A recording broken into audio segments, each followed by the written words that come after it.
What's up, Ragin Nation? This is Alex and you're watching the Ragin Nation show. This show is really about all the things that matter to me in the world of movies.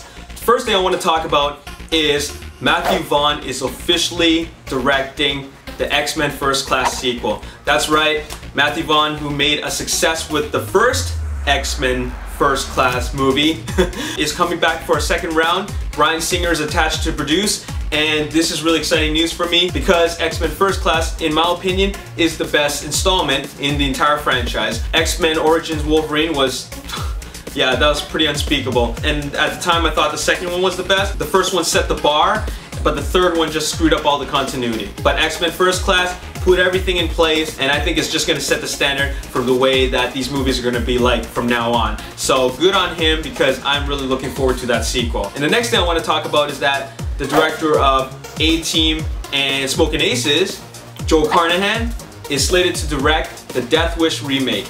You know, that Charles Bronson classic which spawned 4 sequels? I never actually saw all of them. I think I remember only the third one, but the third one really caught my attention because that was a really cool movie. And well, anyways, I'm just excited that Joe Carnahan, a solid action director, is remaking Death Wish. Now, I know a lot of people are saying, like, why does Death Wish need to be remade?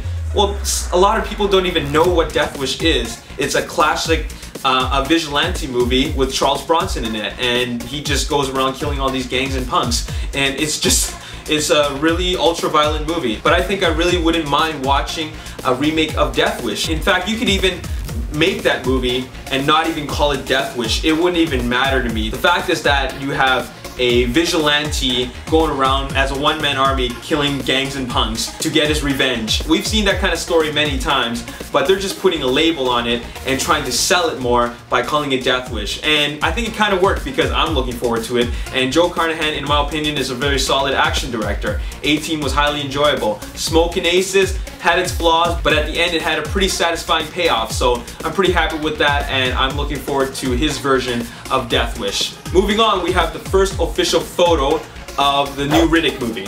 That's the third installment of the Chronicles of Riddick franchise. The first one being Pitch Black, the second one being the Chronicles of Riddick, and the third one, I don't know what it's called, but it's the third installment of this franchise. I really enjoyed Pitch Black out of the two of them. I think that in Chronicles of Riddick, they got a little bit overzealous and went overboard with the budget, and they just forgot about what made Pitch Black really good. So I'm hoping that they bring some of that back into the third installment. The storyline for the movie is officially out. What it's about is that Riddick is betrayed by his own kind and left for dead on a planet. He's trying to fight for survival, being hunted by these alien predators. And then bounty hunters are after him, but then he creates this grand scheme to get his revenge. And once everything is said, he unleashes his revenge on everybody that's after him. And you know what? That's a good enough story for me. As long as they got aliens in it, sci-fi battles, and going from different planet to planet, I'm satisfied. And moving on, the final thing I want to talk about is the release of this new found footage movie called Chronicle. Chronicle opens this weekend,